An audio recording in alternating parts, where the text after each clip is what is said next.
Olá, bom dia. Eu vos saúdo com a paz do Senhor Jesus. Carta de Paulo aos Filipenses.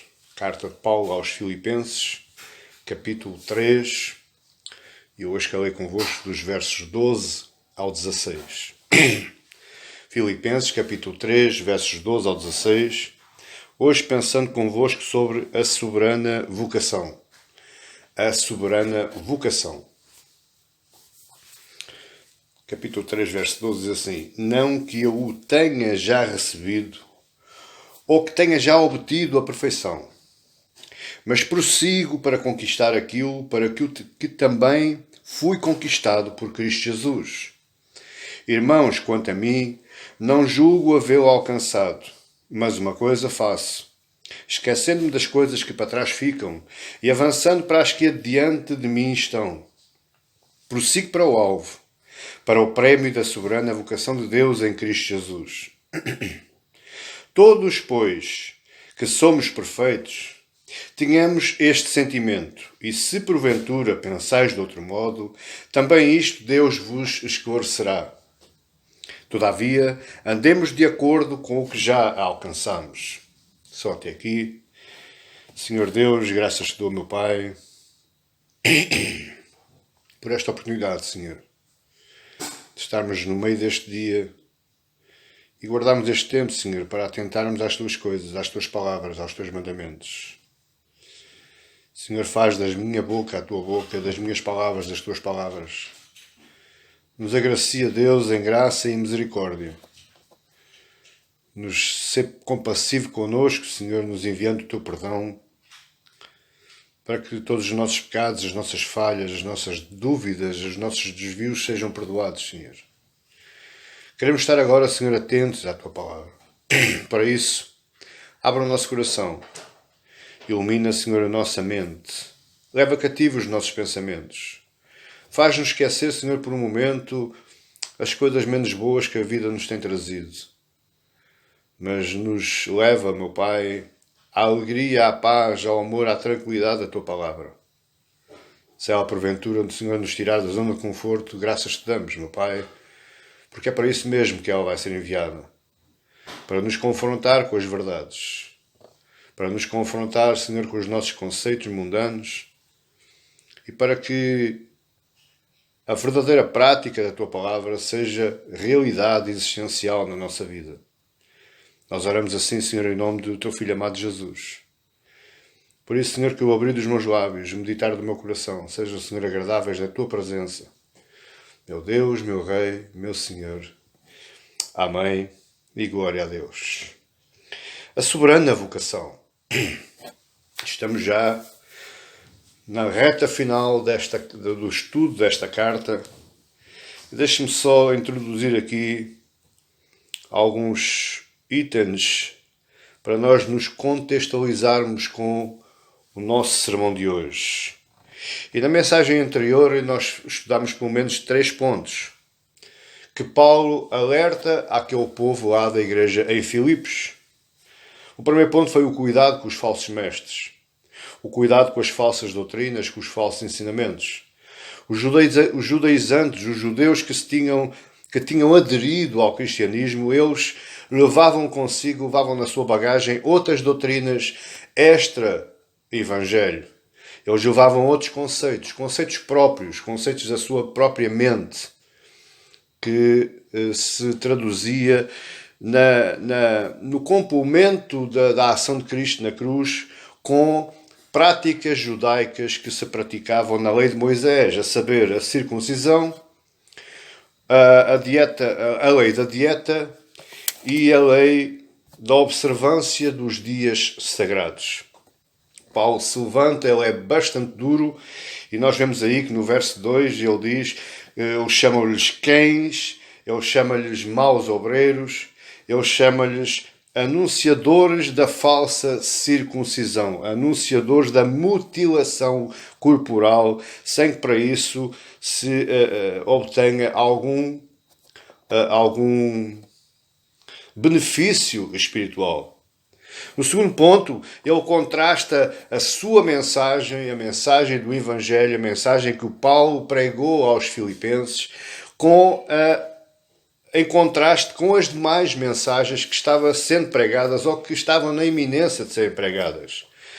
Ele apresenta a justificação pela fé mediante Cristo Jesus, ou seja, a salvação é por meio da fé em Cristo e não por obras. E nós falamos também da justiça própria, que é as obras humanas do ser humano, as atitudes, as palavras, em contraste com a justiça de Deus, e nós vimos que nós só podemos ser salvos através da justiça de Deus mediante a fé em Cristo Jesus. Mas em último ponto, Paulo vai agora alertar a importância do conhecer mais a Cristo Jesus.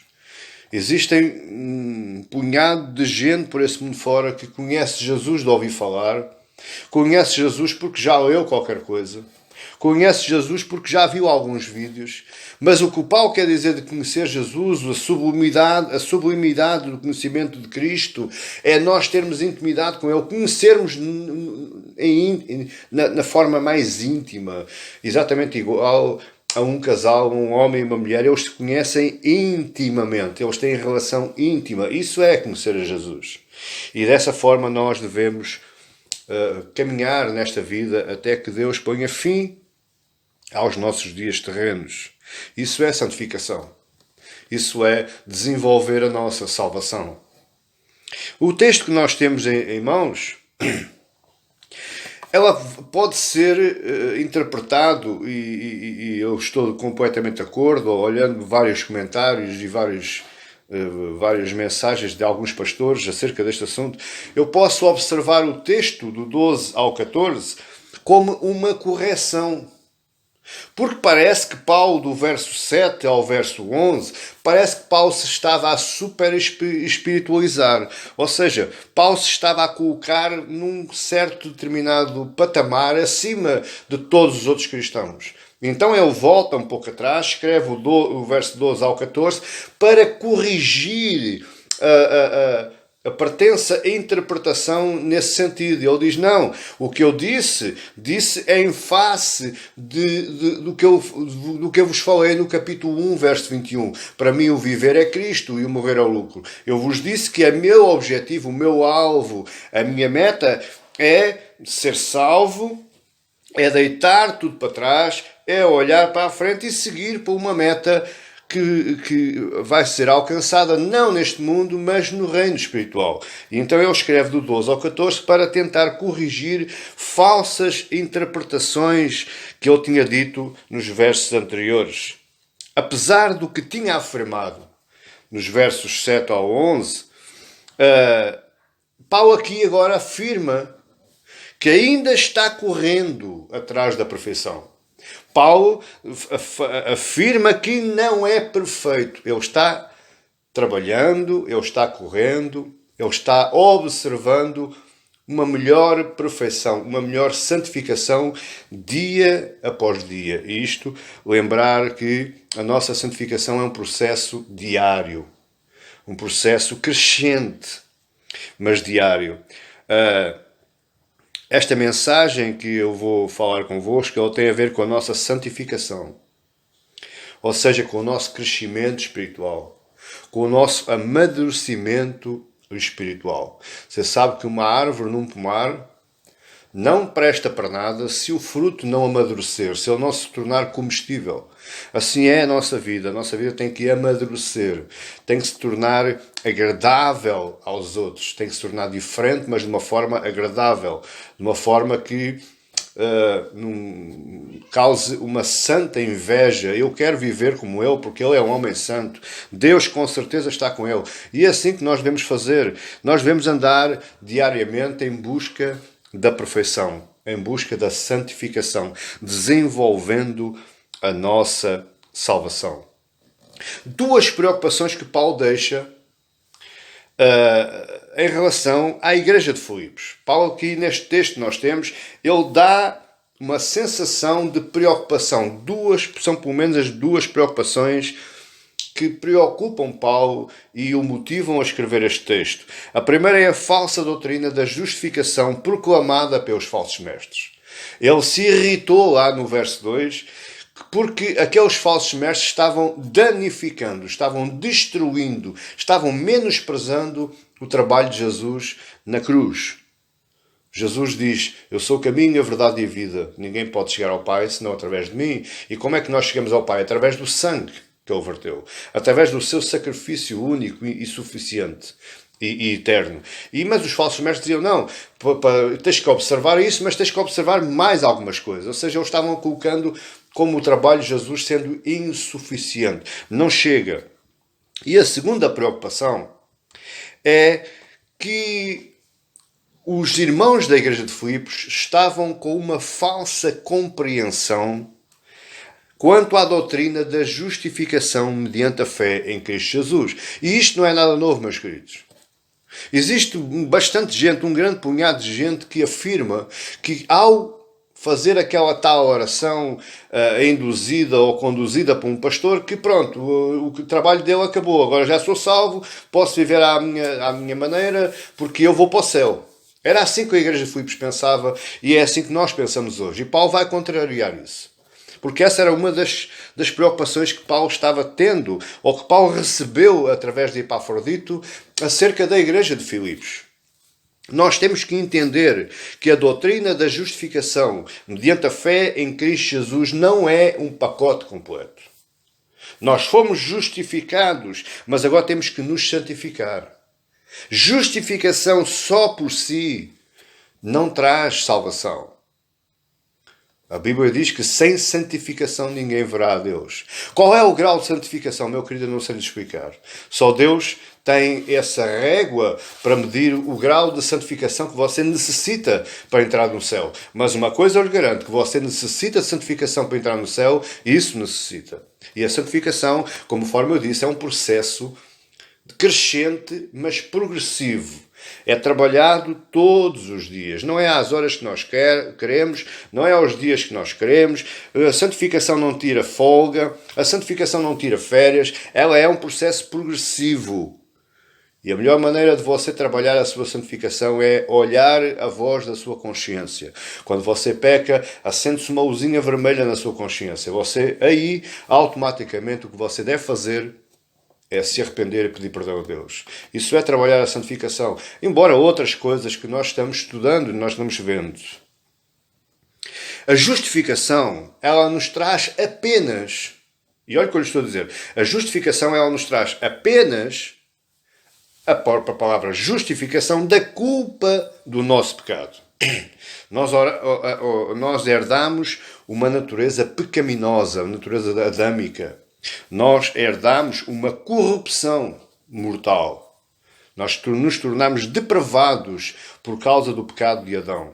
Nós transportamos desde o ventre da nossa mãe até à cova do cemitério uma culpa pelo nosso pecado. Não fomos nós que pecamos, mas nós o transportamos porque Deus o refletiu para o restante da humanidade.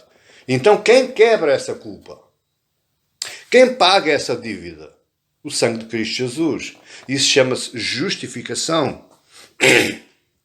Mas a justificação não nos torna perfeitos, santificados. Eu não fico santificado, eu não fico santo logo após a minha conversão. Existe um longo caminho, um longo trajeto a percorrer, e isso vai durar até ao final dos meus dias nesta terra.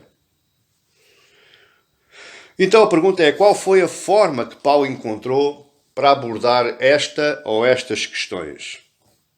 Em primeiro lugar, nós devemos observar que ele, por 2 vezes, ele afirma que está buscando a sua perfeição. Está aí dos versos 12 ao 14, o texto que nós lemos. Mas após ter explicado isto,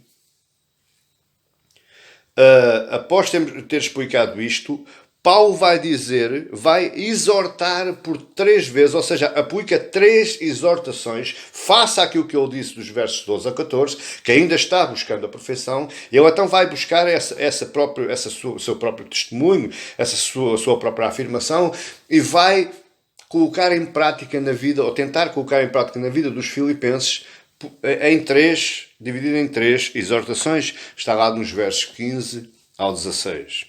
Então vamos começar pelo primeiro ponto. Paulo afirma ainda ou afirma que ainda está em busca da perfeição.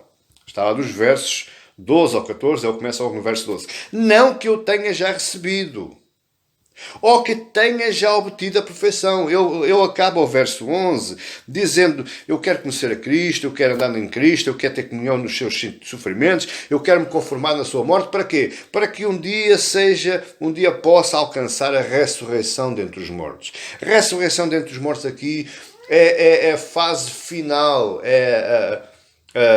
a última etapa da nossa santificação. É claro que aqui, se ele quer alcançar a ressurreição dos mortos, é sinal que a vida terrena já tinha findado. Ele então queria começar uma nova vida através do sangue de Cristo, através da justificação, através da sua santificação, da sua salvação.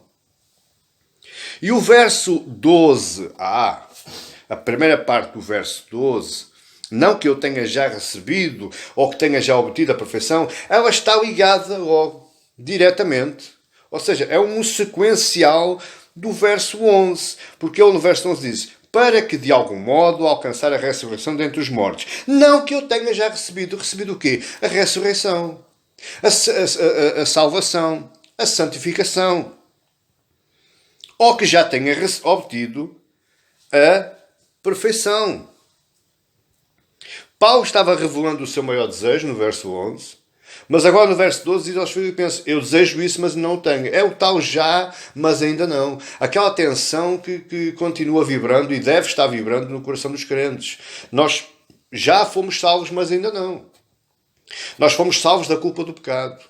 Agora temos que ser salvos do poder do pecado, que é a nossa santificação, e mais tarde, quando chegarmos à última etapa, na presença de Cristo, nós somos salvos da presença do pecado. Portanto, nós estamos sendo salvos diariamente até chegarmos à presença de Cristo Jesus. No seguimento do verso 12 até ao 14, Paulo vai afirmar que ainda não está aperfeiçoado. Veja lá comigo: obtido a perfeição, verso 12. Mas prossigo para conquistar aquilo para o que também fui conquistado por Cristo Jesus. É um bocado confuso, mas já vou explicar este verso 12. Irmãos, quanto a mim, não julgo que havê-lo alcançado. Mas uma coisa faço, esquecendo das coisas que para trás ficam, avançando para as coisas que diante de mim estão. Eu fui à tradução da NVI, e olha o que é que para mim é a melhor tradução para nós percebermos bem a leitura do verso 12 na tradução da NVI, Nova Versão Internacional. Não que eu tenha, o verso 12, não que eu tenha já, não que eu já tenha obtido tudo isso, ou seja, a perfeição, ou que tenha sido aperfeiçoado, mas prossigo para alcançá-lo, pois para isso também fui alcançado por Cristo Jesus. O verbo obtido aqui na versão, na Almeida Revista e Atualizada e na NVI, já tenha obtido, o verbo obtido, ela está no grego em voz passiva. O que é que eu quero dizer com isto? Quer dizer que Paulo poderia dizer assim: eu ainda não estou perfeito. Eu fui alcançado pela justificação, eu iniciei a minha vida em processo de santificação, em processo de perfeição, mas eu ainda não sou perfeito. É isso que Paulo queria dizer. Paulo queria dizer que ainda lutava contra o pecado. E veja que coisa linda que Paulo está dizendo aqui. Uma contrariedade àquilo que se prega aí nas igrejas perfeccionistas, igrejas evangélicas perfeccionistas, que dizem que quando nós aceitamos Jesus como Senhor e Salvador, não vamos pecar mais, o pecado não nos aborda mais, não vamos ser mais atingidos pelo pecado. O que Paulo está aqui dizendo é que eu ainda não estou perfeito. E se ele está dizendo que não está perfeito, então quer dizer que ainda está sujeito ao pecado, e isso está lá em Romanos 7. E nós percebemos isso, a confissão de Paulo àquela igreja lá em Roma. Paulo dizia: o bem que eu quero fazer não faço, mas o mal que eu não quero, eu estou pronto a fazê-lo. Porquê? Porque ele ainda não está perfeito. Ele ainda não está totalmente perfeito. Ele mantinha, em segundo lugar, um grande conflito com a sua própria natureza. Estamos a falar do apóstolo Paulo. não é um cristãozinho qualquer. Olha o que é que ele diz em Romanos 7. Porque bem sabemos que a lei é espiritual. Eu, todavia, sou carnal, vendido à escravidão do pecado. Porque nem mesmo compreendo o meu próprio modo de agir, pois não faço o que prefiro e sim o que detesto. Ora, se faço o que não quero, consinto com a lei que é boa. Neste caso, quem faz isto já não sou eu, mas o pecado que habita em mim. Porque eu sei que em mim, isto é, na minha carne, não habita bem nenhum, pois o querer o bem está em mim, não porém o efetuá-lo. Ou seja, ele quer, mas não consegue efetuar, não consegue fazer. Verso 19. Porque não faço o bem que prefiro, mas o mal que não quero, esse faço. Mas se eu faço o que não quero, já não sou eu que o faz, e sim o pecado que habita em mim. Isto quer dizer que a nossa mente, o nosso espírito, a nossa mente, ela milita, ela luta contra a vontade do corpo, contra a vontade da carne. Eu sei que eu não posso fazer, mas a vontade muitas vezes é superior a mim. E outras vezes eu faço as obras da carne, faço peco através da carne inconscientemente. A carne muitas vezes é superior aos nossos pensamentos, às nossas vontades, ao nosso espírito. Paulo está aqui a dizer, em terceiro lugar, que está perfeitamente consciente da sua corrupção. Não quer dizer que ele fosse desprezível, porque Deus não nos vai qualificar dessa forma. Ele sabe qual é o tipo de natureza. Por isso é que Deus nos deu um Espírito. E o Espírito Santo que Deus nos deu não foi para nós andarmos aí aos saltinhos operando milagres, curas, prodígios e maravilhas. O Espírito Santo que Deus me deu, está lá em Mateus, que Jesus iria solicitar ao Pai um outro ajudador. Ajudador é aquele que nos ajuda. Ajudador é aquele que nos auxilia. Auxilia para quê? Para eu concluir o meu processo de santificação, o meu processo de perfeição. É para isto e nada mais. Para eu entender as coisas de Deus, para eu me manter nos caminhos de Deus, para eu atentar aos mandamentos de Deus.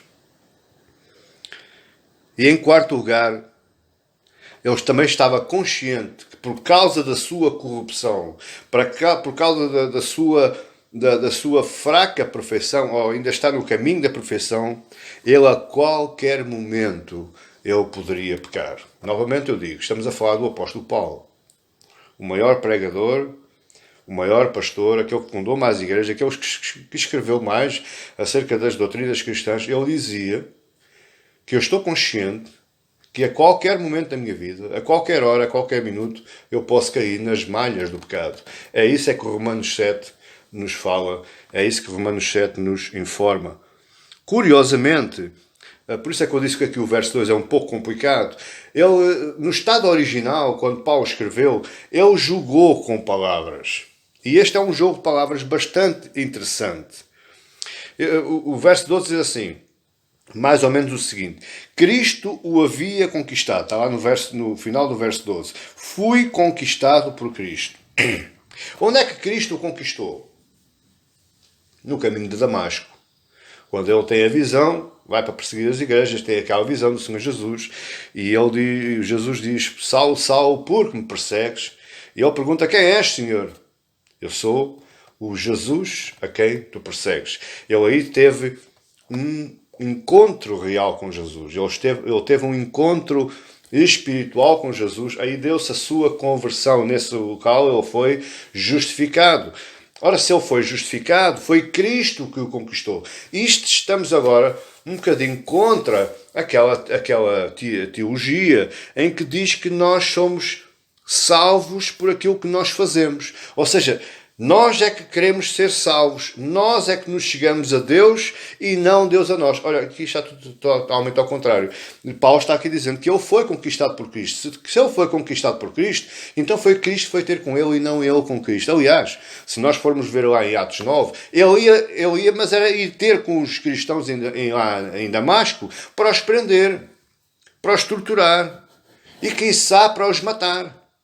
aqueles mais rebeldes. Portanto, ele não foi ter um encontro com Cristo. Cristo é que teve um encontro com ele. Cristo é que o conquistou. Em segundo lugar, no jogo de palavras, Cristo obteve a Paulo, ou seja, Cristo conquista a Paulo para que Paulo conquistasse a perfeição através de Cristo Jesus. E em terceiro lugar, Paulo agora prossegue para obter aquilo que ele já havia conquistado por Cristo. Ou aquilo que Cristo conquistou nele, que foi a justificação, ele agora prossegue. A palavra prossigo aí é a mesma palavra que o próprio Jesus aplicou. Saulo, Saulo, porque me persegues. A palavra prossigo, o verbo prossigo aí, ou seja, prosseguir, andar, na verdade, no original grego, ela não deveria estar prossigo, mas sim persigo. O verbo perseguir, o verbo de ir atrás, o verbo de estar teimosamente atrás de alguma coisa. É a mesma palavra que ele utiliza aí no verso 6. Veja. Quanto ao zelo perseguidor da igreja. Este perseguidor é o mesmo verbo que ele diz aí no verso 12.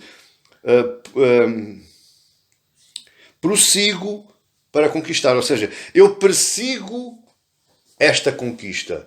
Eu sou teimoso e vou atrás. E enquanto eu não a obtiver, eu não largo. É este jogo de palavras que Paulo utilizou aqui maravilhosamente no verso 12. Com o mesmo zelo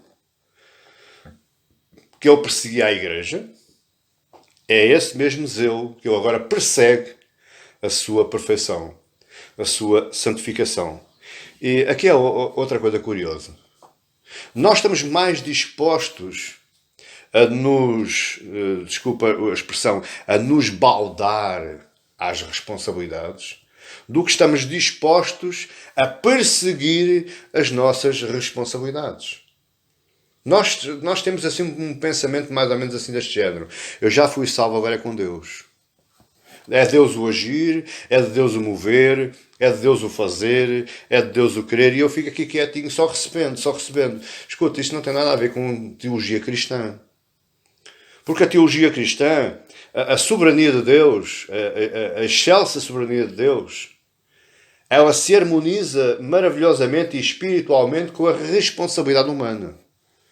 A soberania de Deus conquista os homens, mas agora é de responsabilidade humana, mediante a ação do Espírito Santo, perseguir, ou seja, ser teimoso, querer alcançar essa perfeição ou essa santificação.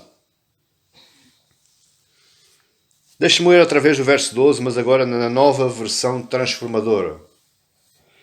Ele diz assim: não estou dizendo que já obtive tudo isso, que já alcancei a perfeição, mas prossigo a fim de conquistar essa perfeição para a qual Cristo Jesus me conquistou. Percebeu agora?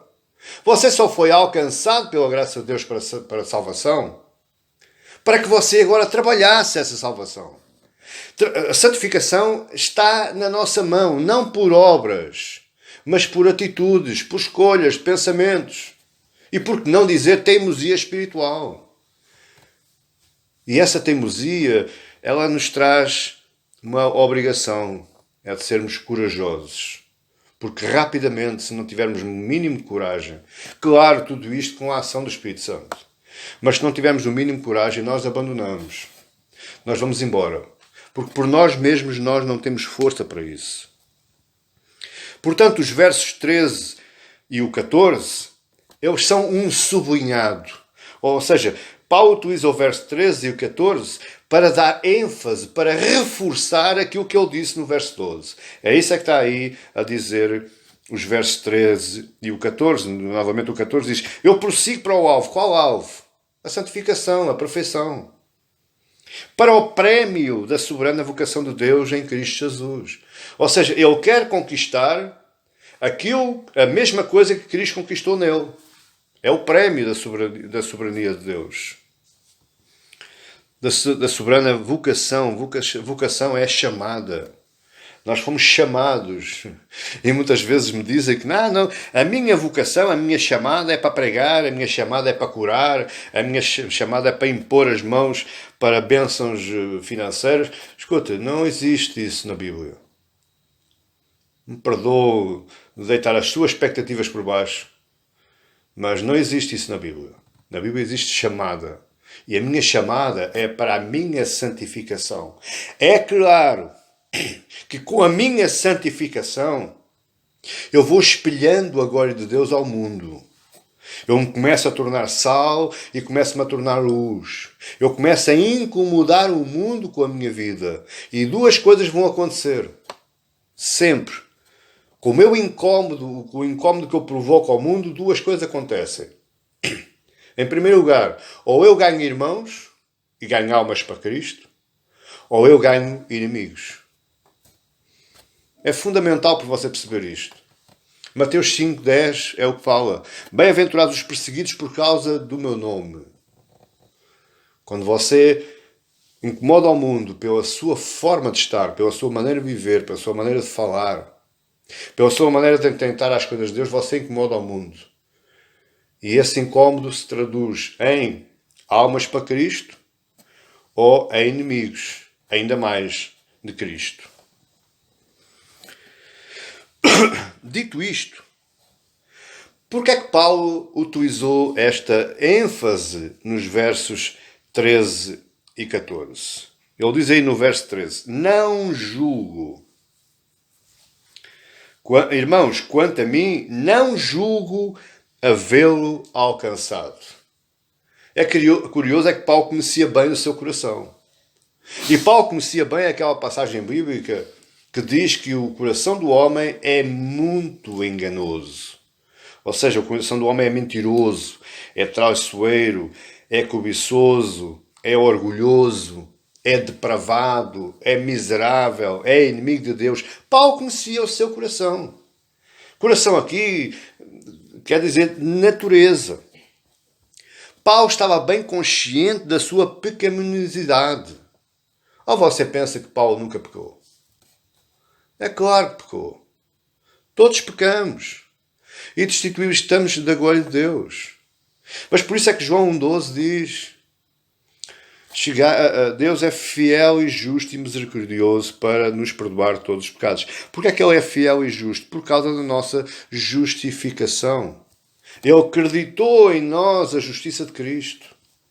E então, quando nós nos arrependermos, e o arrependimento é um grande passo, é um salto gigante rumo à nossa santificação, é o arrependimento. Quando existe arrependimento sincero no coração do homem, Deus perdoa.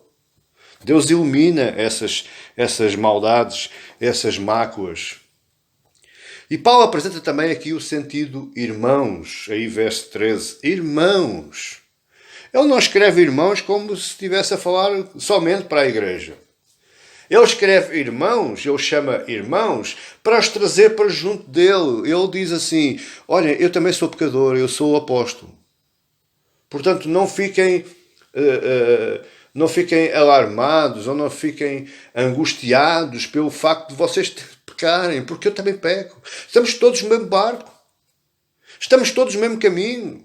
Estamos todos na mesma ação. Mas aqui, outra coisa interessante, ainda no verso 3, é que ele diz, irmãos, quanto a mim, não julgo havê-lo alcançado, mas uma coisa faço. Quer dizer, Paulo pecava, Paulo era pecador, Paulo fazia tudo aquilo que não queria, aquilo que queria não fazia, mas uma coisa ele fazia. O que é que ele fazia? Ele desejava uma coisa só. E deixa-me fazer aqui agora um parênteses. Cristão que é cristão a sério não anda desejando coisas.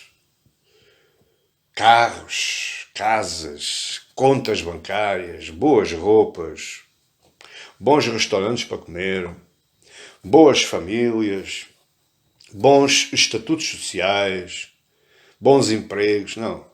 O cristão só tem um desejo só.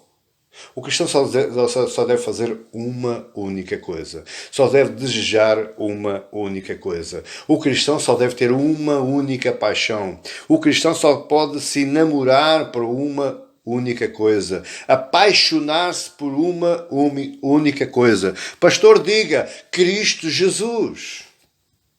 A obra redentora de Cristo naquela cruz. O cristão deve viver apaixonadamente até a dormir. Por aquela cruz, por aquele madeiro. Porque foi naquela cruz que se reverteu a sua e a minha situação. Hoje nós não morremos mais. Podemos sofrer aqui, sofremos. Podemos ficar doentes, podemos ficar passar necessidades, tudo isso. Mas nós temos algo que mais ninguém tem. É a certeza da nossa salvação. E nós devemos desejar isso mais do que tudo. A obra de Cristo, a conquista de Cristo sobre a nossa vida. É isso que nós devemos fazer. Novamente, qual é que era o desejo de Paulo? Perseguir o alvo da sua vida, está aí no verso 14, que é a soberana vocação, a soberana chamada, a santificação, a tal ressurreição dos mortos que ele fala lá no verso 11. E não apenas no ponto de vista ministerial. Porque nós devemos entender, vocação, conforme eu já falei, se refere naquilo para que Deus nos elegeu. Para que é que Deus nos elegeu e predestinou? Já pensou? Para fazer um povo para Ele. Mentira. Porque Deus estava sozinho. Isso ainda é pior ainda. Porque Deus precisava que alguém o glorificasse. Não, Deus não se precisa, porque Deus se autogloria Ele próprio. Deus se alimenta da sua glória. Ele é a glória. Então, para que é que Deus nos elegeu? Para que é que Deus nos chamou? Novamente, não num ponto de vista ministerial, como se fala aí. Como muitas denominações, Deus chamou-me para isto, Deus chamou-me... Não, Deus não nos chamou para nada. Você até pode não ser um homem ativo na igreja. Deus chamou principalmente na área espiritual, na sua vida espiritual. Deus o chamou para a perfeição, para a santidade, para a ressurreição em Cristo nesta vida. Se eu tiver que ressurgir em Cristo nesta vida, é sinal que eu fui morto. Fui morto na minha velha natureza. Paulo fala aos Efésios que Deus nos vivificou. Ou seja, Deus nos tornou à vida. Porquê é que Deus nos tornou à vida? Porque nós estávamos mortos em nossas ofensas, delitos e pecados. Então, a soberana vocação de Deus foi nos vivificar. Numa outra passagem da Bíblia diz que Deus exerceu tanto poder em nos chamar, em nos justificar, como o poder que ele exerceu para ressuscitar o seu próprio Filho. O poder foi igual, a intensidade de poder foi igual. Portanto, nós ressuscitamos em Cristo nesta vida, para quê? Para que nós alcançássemos a perfeição. Porque Deus quer um povo perfeito, um povo santo, porque Ele é santo, porque Ele é perfeito. E isto, meu amado irmão e irmã que me está ouvindo, isto não é, ou não provém de mim. Eu, por mim mesmo, nunca vou conseguir. Aliás, eu por mim mesmo nunca chegava a Cristo. Eu por mim mesmo andava sempre, quanto mais longe, melhor. Então qual é a vocação que Deus tem para mim? Para responder a isto tudo? É eu ser perfeito, imortal e incorruptível. Porquê?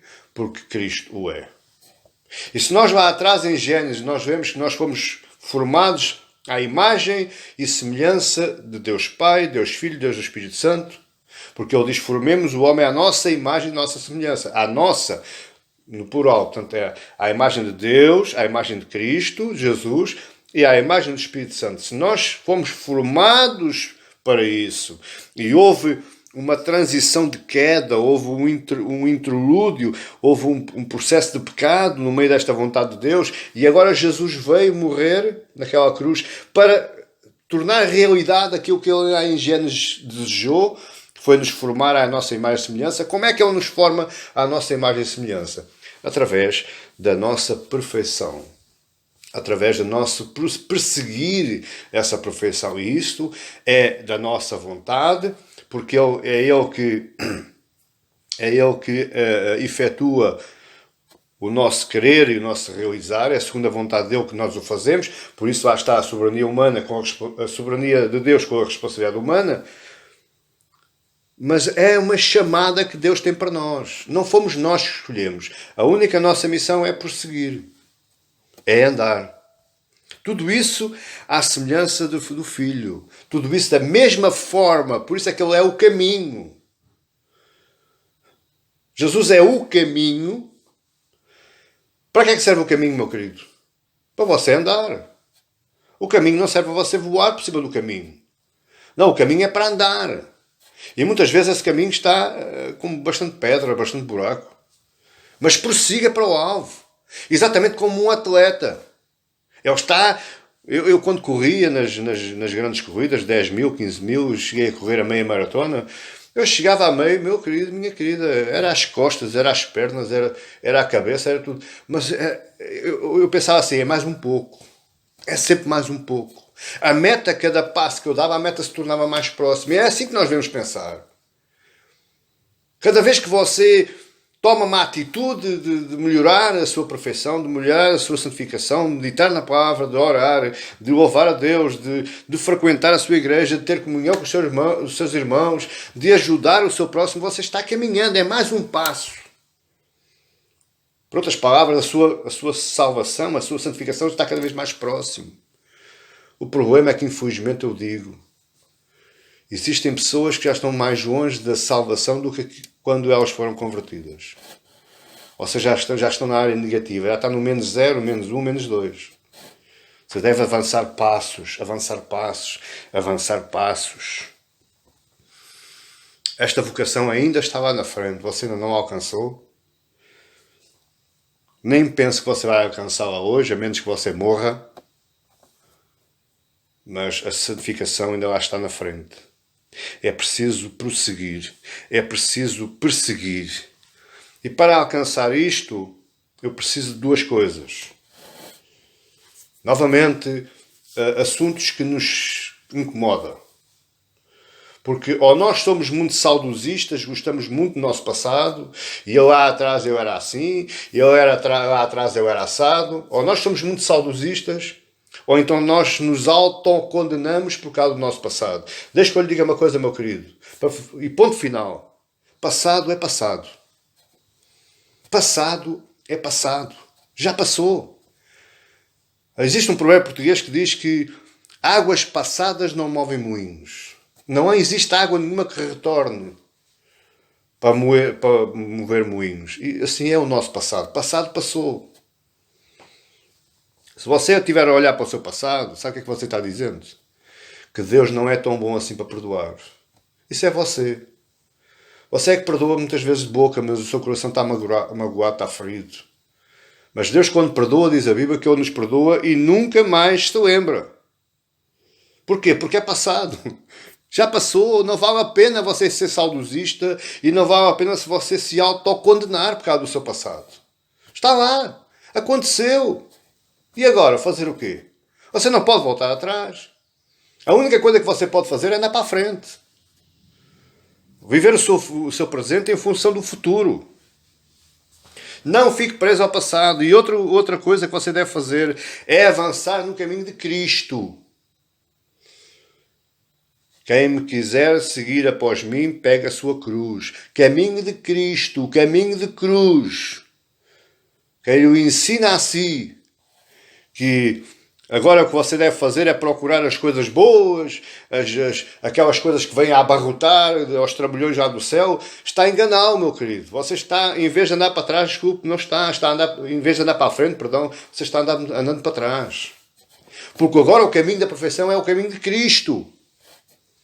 Cristo nasceu em Nazaré, mas foi crucificado em Jerusalém. Ele caminhou um caminho do Pai. O caminho da perfeição de Cristo, aqui nesta terra, foi caminhado em direção à cruz.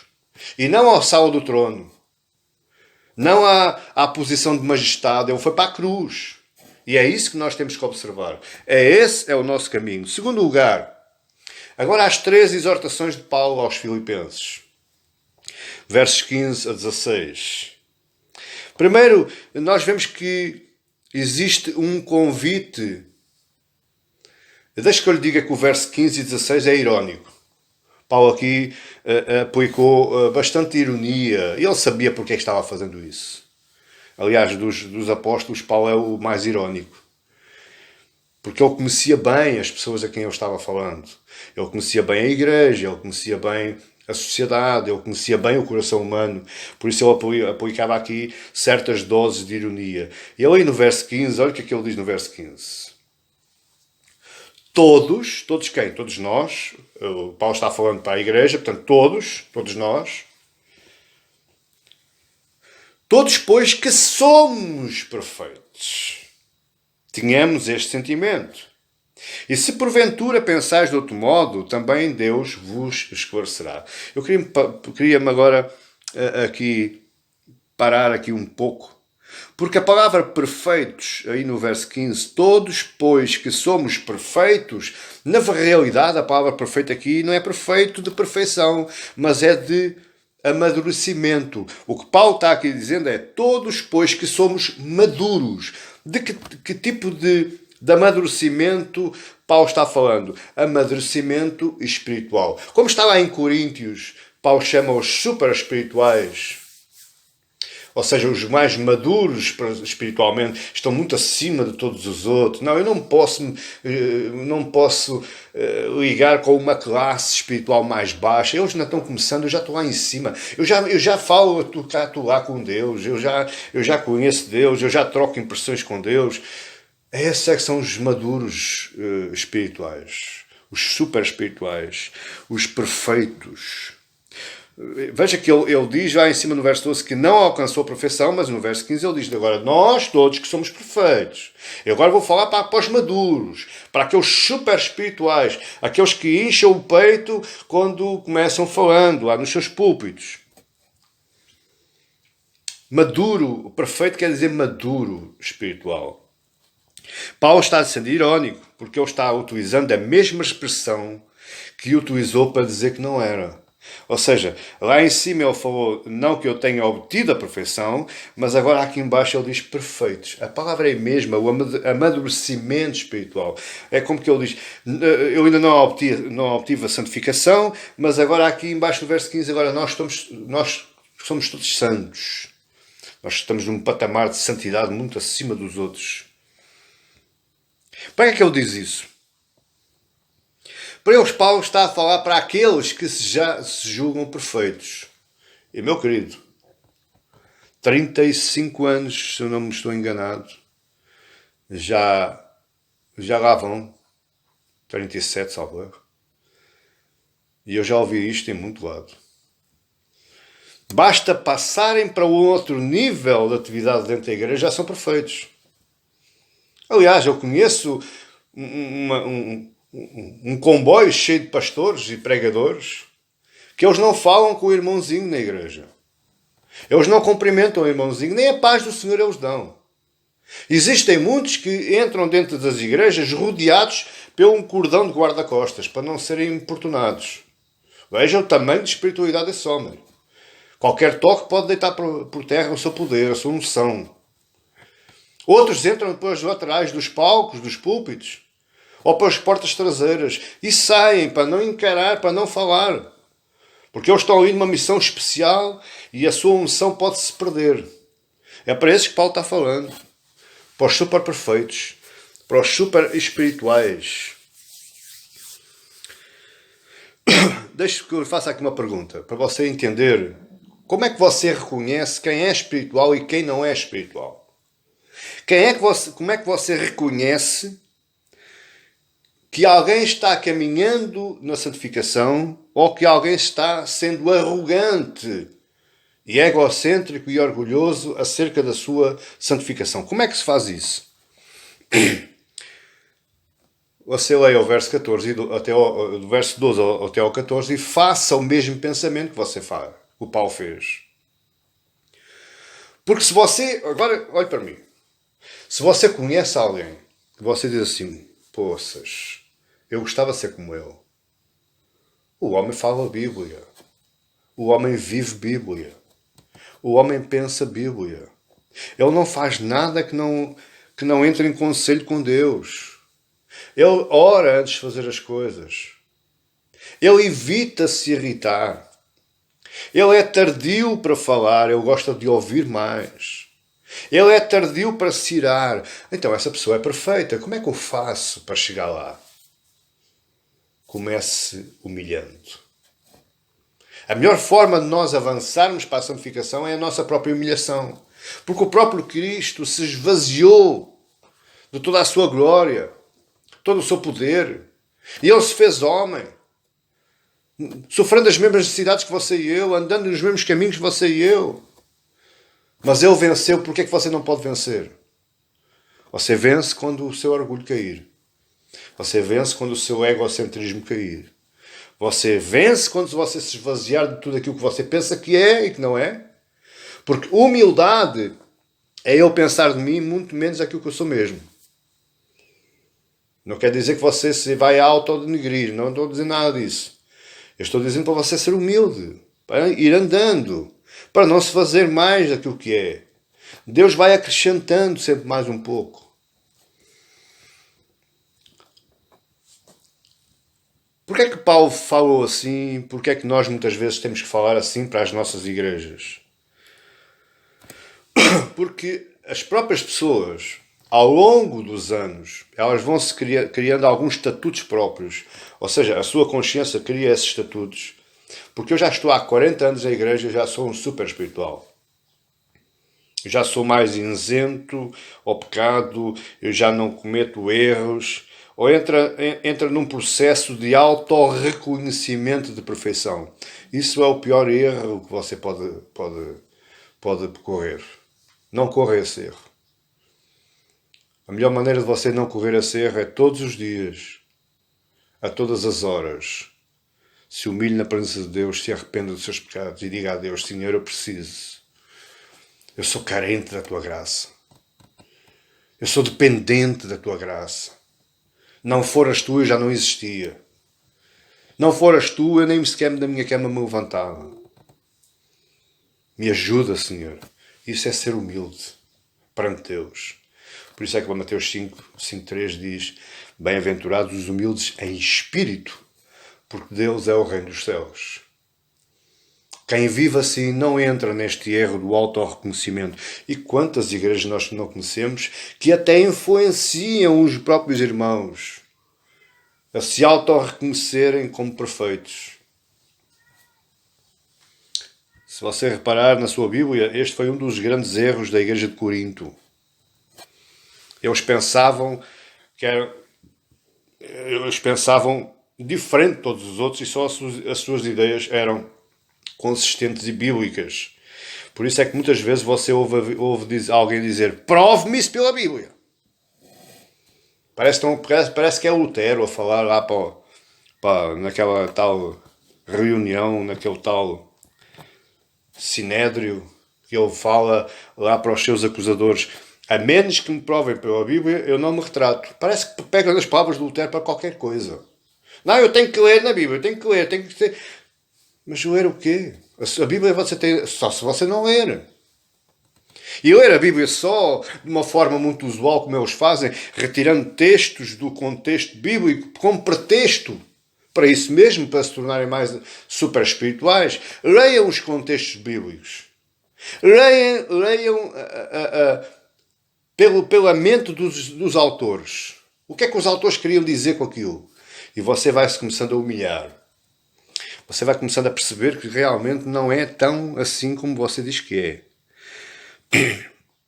É claro, meus queridos, e eu como pastor falo para os meus colegas pastores, existem horas que nós temos que parar de ensinar. Pastor, não gostei dessa, então eu vou-lhe dizer. Existem horas que nós temos que parar de esclarecer. Porque nessas horas, nessas ocasiões, e a essas pessoas, só mesmo Deus, só mesmo o Espírito Santo. Tudo o que você disser ou argumentar não vai levar a nada. Só a obra do Espírito Santo. Só a obra de Deus. Isto não quer dizer que nós vamos desistir de alguém ou colocar de parte alguém só porque ela não concorda connosco. Só porque ela não tem o mesmo entendimento connosco. Mas para que você compreenda, o homem é de coração duro e endurece o coração muito rapidamente. E para si e para mim é muito difícil amolecer esse coração. Só Deus. Só o Espírito Santo. O que é que eu faço, pastor? Ore. Interceda. Peça ao Espírito Santo para atuar no coração desse homem ou dessa mulher. Mas agora deixe-me que faça aqui uma ressalva para que não haja confusões daquilo que eu falo. Não quer dizer que esses que entendem diferente de nós, que estão heréticos ou estão a cometer heresias teológicas. Não, eles apenas estão no erro da interpretação, que é uma coisa totalmente diferente. Você peca quando você trabalha com heresias, por isso é que Paulo aí, no verso 2, ele ataca os falsos mestres. Ele atacou-os, cães, maus obreiros, falsas doutrinas de circuncisão, cortadores de carne e outras coisas mais que eles pensou, mas não escreveu. Mas não quer dizer, agora, quando as pessoas não têm o mesmo entendimento, estão caindo num erro de compreensão, não quer dizer que nós nos afastemos ou os coloquemos de parte, porque diz aí, no verso 15, final do verso 15, se porventura pensais do outro modo, ou seja, não tens o mesmo entendimento que eu tenho, também isto Deus vos esclarecerá. Ou seja, Paulo está aqui dizendo, se não dá para vocês me entenderem, se vocês continuam no vosso erro de compreensão teológica, então agora, a partir desta altura, é a altura de Deus começar a atuar, de Deus começar a fazer. Deixa-me falar outra vez, novamente, para os nossos colegas pastores. Ou para aqueles que pregam, ou para aqueles que dirigem a igreja. Existem dois problemas dentro de uma igreja. Ou dois problemas que poderá haver dentro de uma igreja. Entre outros, claro, mas os mais graves. Os que devem nos alertar mais. Primeiro, a entrada das heresias, das falsas doutrinas. E aí o pastor vai ter que matar. O pastor aí vai ter que atacar, exatamente como Paulo. Cortar o mal pela raiz. Heresia corta-se. Quem se arrepende, arrepende. Quem não se arrepende, é a exclusão. Agora, existe o erro de compreensão teológica. E este erro tem vários fatores associados. Muitas vezes existem pessoas de vários anos de igreja, mas cometem erros de compreensão teológica. Ou seja, compreendem a Bíblia de forma diferente ou errada. Não a compreendem da forma correta, como Deus já quer que se compreenda. Então, o que é que o pastor tem que fazer? O pastor tem que observar com muita atenção para que ele próprio não caia num erro ainda mais grave do que esse. Porque existem muitos pastores que nivelam a sua igreja por baixo. Ou seja, eles olham para a igreja e dizem, são todos cordeirinhos, é tudo amor, paz, tranquilidade. Deus fará, Deus dará tempo. Então nivelam toda a igreja por baixo. É toda a igreja cordeirinho. Não há cabritinho, não há ovelhinho. Não, é tudo cordeirinho. É tudo recém-nascido, é tudo recém-convertido. E anda ali tudo trabalhando na paz. Essa igreja nunca cresce, meu querido. Essa igreja não passa dali. Essa igreja nunca chega à perfeição. Ou nunca prossegue para a perfeição. Porque essa igreja está sempre comendo o leitinho eterno. Agora, também existe o perigo que existe aí nas nossas igrejas. É o pastor nivelar a igreja toda por cima. Ou então é tudo super espiritual, é tudo power, é tudo força e vamos embora que nada nos afeta, mas esquecem-se daqueles mais novezinhos. E esses ficam pelo caminho. Porque esses nunca os vão acompanhar. Então o que é que o pastor tem que fazer? É fazer como aos pratos da balança. O pastor é um fiel que vai nivelando, vai trazendo, vai fazendo descer os super espirituais cá abaixo e os pequenininhos subindo, e depois ao contrário, para que haja um nivelamento espiritual correto na igreja. Todos são super espirituais, todos são cordeirinhos, mas todos vão prosseguindo para o alvo, para a meta. A perfeição, a santificação. Pastor, meu querido, olha o que eu estou dizendo. Muitas igrejas caem por terra por causa do pastor não saber nivelar a igreja. Outra coisa que eu lhe quero dizer agora para ir para a igreja. Não acredite em tudo aquilo que o seu pastor disser. É, pastor? É. Por isso é que há os erros, as heresias. Agora já não é erros de compreensão teológica. Agora são heresias. O pastor fala, está falado. Ele é o pastor, ele tem razão. Não faça isso. Por isso é que eu tenho o hábito de pregar para pessoas que têm Bíblia na mão. Observem, meus queridos, aquilo que eu estou falando está na vossa Bíblia. E aí, se estiver na vossa Bíblia, vocês façam. Agora, se não estiver na vossa Bíblia, deixe fuja daí. Deixe de parte. Por isso é que Jesus lá em Mateus 23 disse: fazei tudo aquilo que eles vos disserem, mas não façam aquilo que eles fazem. Porque geralmente, um pastor que não prega a Bíblia, que prega aquilo que os outros querem ouvir ou que lhe apetece falar, à sua moda, um pastor herético, geralmente, a sua vida não dá para ser seguida, não dá para ser exemplo. Porque ou o pastor é bíblico e tem um exemplo de vida bíblico, embora com erros, embora com imperfeições, claro, mas ou o pastor é um egocentrista e está pregando por motivos próprios. Andar de acordo com o que já foi alcançado, da terceira exortação, verso 16. Todavia, andemos de acordo com o que já alcançamos. Fica bastante claro neste verso 16 que numa comunidade cristã existem vários níveis de maturidade espiritual. Isto é muito claro. É como há uma escola. Existe a pré-escola, o primeiro ciclo, o segundo ciclo, por aí fora, até chegar ao ensino secundário, tudo na mesma área, tudo no mesmo polo. Existem vários escalões de maturidade. O pastor deve estar muito atento a isso. E não exigir de uns e denegrir os outros, ou vice-versa. Mas isto também é causado, muitas vezes, não pelo tempo, ou pela idade de crente, mas pela imaturidade espiritual. Conforme eu disse, existem pessoas de 20, 30, 40 anos numa igreja que são imaturos. São autênticas criancinhas. Para eles só leitinho. Bife ou uma carnezinha mais rija já não dá, porque eles vão se escandalizar. Existem outros ainda que negligenciam o seu crescimento espiritual. É aquela tal situação em que eu já sou salvo, não vou fazer mais o quê? Não, isto agora não está nada comigo, agora já não é nada comigo. Eu já sou salvo, eu já aceitei. Você não aceitou nada. Você apenas se humilhou. Cristo o conquistou. Você agora é escravo porque Ele conquistou a sua vida. Você não se... Eu às vezes fico tão aborrecido, meus queridos, quando eu vejo: dê uma oportunidade a Cristo Jesus. Olha... Mas Ele não precisa de oportunidades. Nós é que precisamos. É ao contrário. Nós é que precisamos que Ele olhe para nós e nos conquiste. Eu apenas me derreto. Eu apenas obedeço. Eu apenas me humilho. Por isso, pare, meu querido. Lute.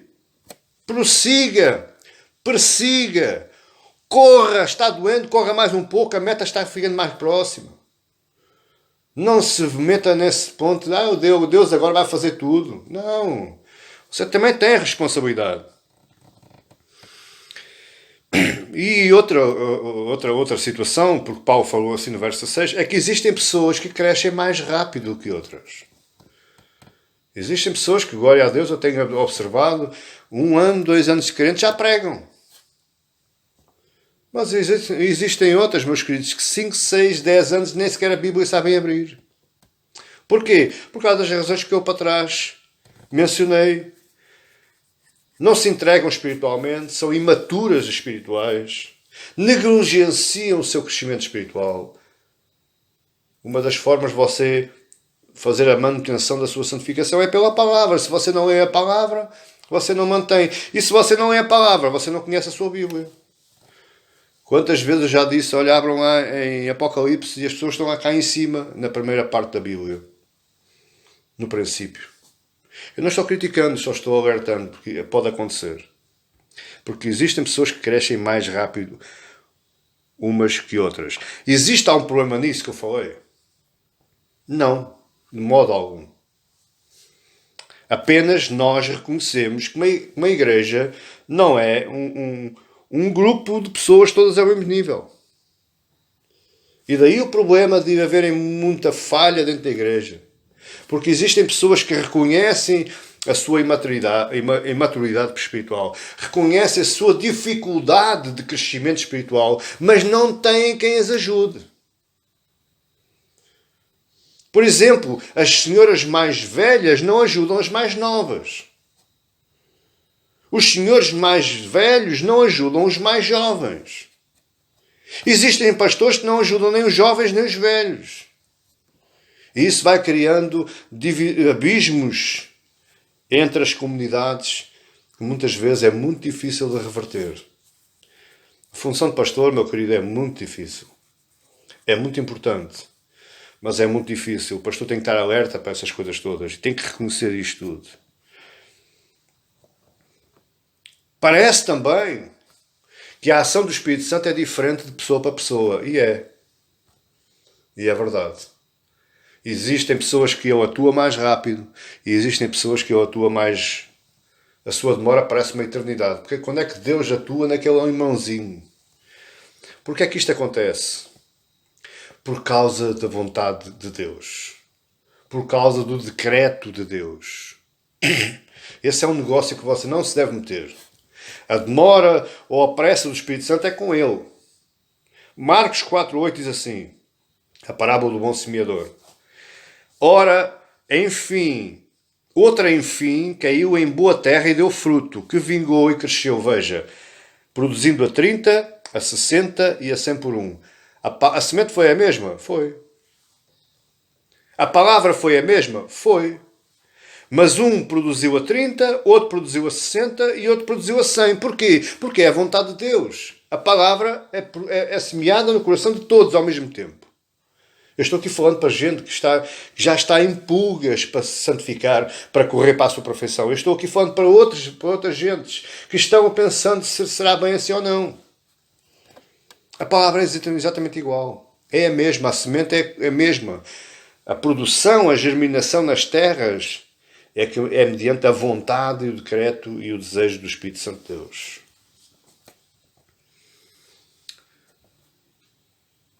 A quem muito se lhe dá, meu querido, que eu torno a dizer isto. Esta frase tem-me acompanhado aqui há alguns dias. A quem muito se lhe dá, muito se lhe é pedido. Se assim não lhe derem palavra, ou lhe derem uma palavra muito fraca, descanse. Ninguém o vai exigir mais de si por isso. Agora, se a palavra que você está recebendo, se é a palavra bíblica, se é a palavra de Deus, se é a exposição de escrituras ao seu coração, então abra o seu ouvido. Atente a Deus, porque algo lhe vai ser pedido. Filipenses 3, dos versos 12 ao 16. Queria deixar aqui algumas aplicações rapidamente para nós. E a primeira delas é que o alvo final de Deus, ou seja, o desejo do coração de Deus é porque nós sejamos perfeitos. Ao contrário da afirmação que diz que Deus nos salva apenas para nos mandar para o céu. Ou que Deus nos salva apenas porque quer fazer para si um povo especial. Isso é totalmente errado. Deus nos salva para que nós sejamos perfeitos. Essa é a vontade dele. É sabermos o que é que está no centro do coração de Deus. No desejo de Deus. Por isso Jesus diz lá em Mateus 5, verso 48. Portanto, Sede vós perfeitos como perfeito é o vosso Pai Celeste. A nossa missão é perfeição, porque essa é a vontade de Deus quando nos salvou. E falar nisto escandaliza várias... antes disso, no segundo ponto, é que a perfeição não é uma possibilidade neste mundo.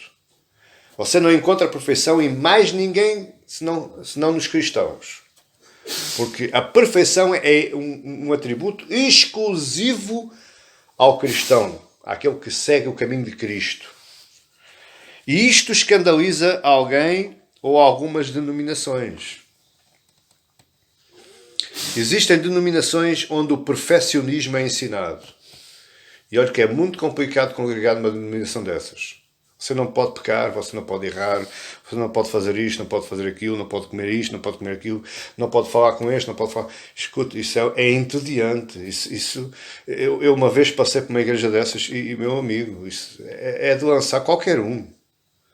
A minha fé, posso lhe dizer que a minha fé caiu por terra. Eu disse, como é que eu posso adorar um Deus desses? É impossível para mim, eu não consigo.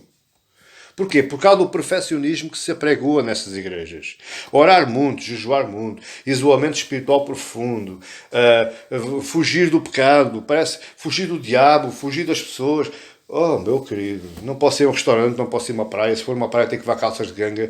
Escuta, e outras coisas mais. Isso não é de Deus, isso é loucura. Isso é loucura. Veja que o próprio Paulo reconheceu lá no verso 12 que não era perfeito. Ele não era perfeito. Ele era um homem pecador como todos os outros. O Romanos 7 fala isso. A perfeição também não é algo que Deus promete como sendo um facto consumado. Você é salvo, pronto, é perfeito, é santo. Já pode morrer, que já está tudo bem. Não. A perfeição nos é oferecida como um meio de vida. Um modo de vida. Um estatuto em que você deve viver. Você deve viver uma vida de perfeição, uma vida de santificação, uma vida de justiça, de santidade. Este meio de vida é uma opção que Deus nos dá para renunciarmos neste mundo. Eis que convoco os céus e a terra contra vós com a minha testemunha que vos coloco à vossa frente o bem, o mal, a vida e a morte. A vida só vai ser calcada ou caminhada em caminhos de perfeição, em santificação. Só aí nós podemos chegar à vida, porque do lado contrário é só morte. A santificação, a perfeição, também é uma meta a ser alcançada. Você mesmo deve desejar, eu vou correr mais um pouco. A meta já está mais próxima. Terceira aplicação, a santificação ou a perfeição é um processo crescente e progressivo. Pense comigo, eu hoje sou um pouco mais santo do que era ontem.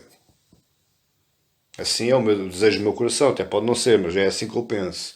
Só Deus o julgará. Mas é assim que nós devemos andar. Ou seja, amanhã eu tenho na expectativa do meu coração que amanhã serei um pouco mais santo do que fui hoje.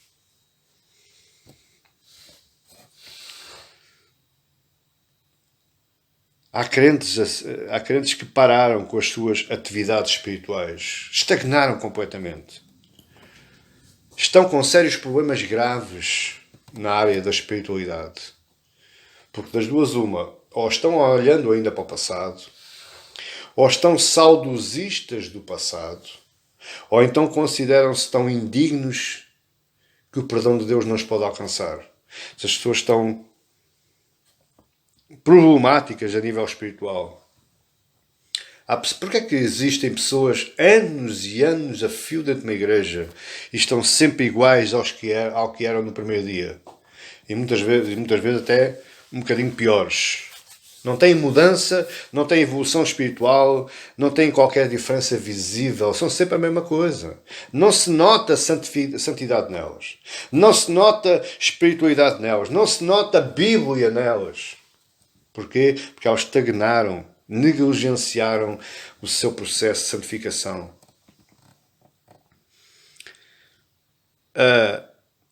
A idade nos traz maturidade. Isso é notório e é lógico que todos nós assentimos nisso e concordamos nisso. O homem, tirando salvas exceções, ou algumas exceções, mas o homem vai se tornando mais maduro à medida que vai caminhando nos anos da vida. Mas isto não é algo, esta maturidade não é algo exclusivo nos crentes. Todo o mundo é assim. Seja crente, não seja crente. Por isso é que se vê nos maiores cargos públicos homens com mais idade, mais maduros, com outra forma de pensar, outra forma de entender as coisas. Mas na igreja não é bem assim. Porque na igreja o que conta é a espiritualidade, a maturidade espiritual, não de idade. Eu não me importo nada de ouvir uma pregação de um jovem de 10 anos, desde que ele pregue Bíblia. A mim só dou glórias a Deus porque ele é um cristão maduro, espiritualmente falando.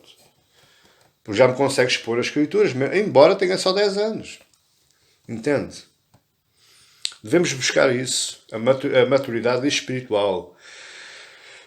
A quarta aplicação é que numa igreja é completamente normal existirem diferenças, e esse é um ponto que meu amigo e minha amiga têm resultado aí em complicação. Pessoas que se ofendem porque aquela falou assim, porque aquela falou assado, porque aquela não se senta direito, porque aquela senta-se torto.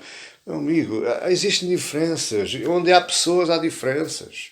Uma comunidade cristã, você vai ler o livro de Atos. O próprio Paulo teve um debate sério com o apóstolo Pedro. Porquê? Por causa das diferenças. As cartas de Paulo constituem-se em combater as causas nefastas que as diferenças que estavam ocorrendo as igrejas produziam. Porquê? Por imaturidade espiritual. Quando você é uma pessoa madura, você dá desconto. Ele hoje está assim, porque acordou mal disposto. É claro, é lógico que é um ser humano. E quando nós trabalhamos as coisas, as causas nessa onda, em primeiro lugar, nós não nos aborrecemos. Em segundo lugar, nós ganhamos pessoas. Porque nós começamos a ser um ponto de ancoramento que elas têm. Elas sabem que podem contar connosco. Agora, se nós causarmos mais diferenças em cima das diferenças, meu Deus, não há quem aguente. Existem dentro das igrejas pensamentos diferentes, compreensões diferentes, crescimentos diferentes, mas mais uma vez eu digo, não existe qualquer problema nisso. Conforme eu disse lá atrás, o problema está no pastor. Ou nivela a igreja toda por baixo, ou nivela a igreja toda por cima. Não é o pastor, há pastores que não têm meio termo. Porquê? Porque são imaturos espiritualmente falando. Têm menos maturidade que os próprios crentes. Já sei, você não gosta de ouvir isto. Meu querido, paciência. É assim que eu penso, é assim que Deus me está falando e é assim que eu entendo que é. Porque o problema não está sempre no seio da igreja. O problema muitas vezes parte da liderança da igreja. Um líder não consegue liderar a igreja, causa problemas dentro da igreja. Problemas sérios dentro da igreja. O líder que se deixa ir em função das conversas e para agradar uns e outros é problema. Existem causas, por isso o quinto ponto, existem casos em que a liderança não consegue demover o erro teológico de algum membro ou membros. Existem lideranças que não conseguem demover o erro teológico. Mas você deve entender algo muito diferente. Uma coisa é você, pastor, líder de igreja, entenda o que é heresia e o que é erro teológico, erro de compreensão. A heresia, você mate-a. Combata, como está lá no capítulo 3, verso 6. Combata. Não quer saber como é que você vai arranjar forma, mas combata. Agora, erro teológico, ou erro de compreensão teológico, você deve ser humilde. Você deve ser condescendente. Tentar entender o porquê que a pessoa não entende. Poderá dar-se o caso que a pessoa entenda as coisas mais pausadamente, com outros modos. Existem pessoas que você fala rápido e elas já estão a apanhar, tudo. Apanha-te o saco. Há outras que não. A bola passa, mas eles depois vão apanhá-lo mais tarde. Entendeu? O próprio Jesus disse aos discípulos, muitas das coisas que eu vos falo, vocês não entendem agora, vão entendê-las depois. Ele estava a chamar os discípulos burros? Não. É assim mesmo, o ser humano é assim. Então, finalizando, meus queridos, sexto e último ponto, como resultado, como louvor e agradecimento a Deus, como forma de o louvarmos, como forma de o agradecermos a Ele, nós devemos humildemente, mas também corajosamente, ansiar em prosseguir para o alvo. Meu querido, a meta está próxima. A meta está mais próxima do que quando você começou. É só você ter coragem e perseguir o alvo. Olha o que é que Paulo diz em 1 Coríntios 9, verso 24. Não sabeis vós que os que correm no estádio, todos na verdade, correm, mas um só leva o prémio. Correi de tal maneira que o alcanceis. Paulo está aqui dando um incentivo. Corram. Estão muitos a correr. Corram. É claro que aqui todos nós vamos levar um prémio. Lá não quer dizer o caso dos Jogos Olímpicos. Só um é que leva a medalha de primeiro lugar. No caso dos cristãos, não. Dos cristãos, não. Todos vamos levar um prémio. Mas a melhor forma de nós ganharmos esse prémio é louvarmos e agradecermos a Deus trabalhando a nossa perfeição. Seguindo o nosso caminho, o nosso trajeto duro, sofrido, dolorido, tudo, estou de acordo com isso, mas que você não perca a fé e a coragem por causa das circunstâncias. Vá afastando, olha, vá afastando e vá. Faz conta que você está num pantanal. Você tem lá aquelas folhas das flores e aqueles ramos lá em cima da água e você vai afastando, vai andando, vai afastando. Você já foi à praia cheio de lixo? Então você toma banho na mesma, você entra na água e vai afastando o lixo. E vai entrando, e vai entrando. É assim que você tem que trabalhar. Corra para o alvo. Corra de tal maneira que acredite que vai alcançar. Acredite nisso todos os dias. Eu hoje vou alcançar. Mas você tem que fazer por isso. O correr aqui é a palavra. Meditar, ler, ouvir, praticar. A soberana vocação de Deus, a nossa chamada, a nossa santificação é o grande prémio que um dia iremos alcançar. Por isso Jesus já em Apocalipse, eu termino aqui. Por isso Jesus já em Apocalipse diz: àquele que vencer. Vencer o quê? Esta corrida. Àquele que vencer, lhe darei a coroa da vida. Amém, meus queridos. Gostava que vocês ficassem com esta palavra de incentivo, com esta palavra de conforto, com esta palavra de poder. E até uma próxima oportunidade, se Deus assim o permitir. Amém. Que Deus abençoe em nome de Jesus.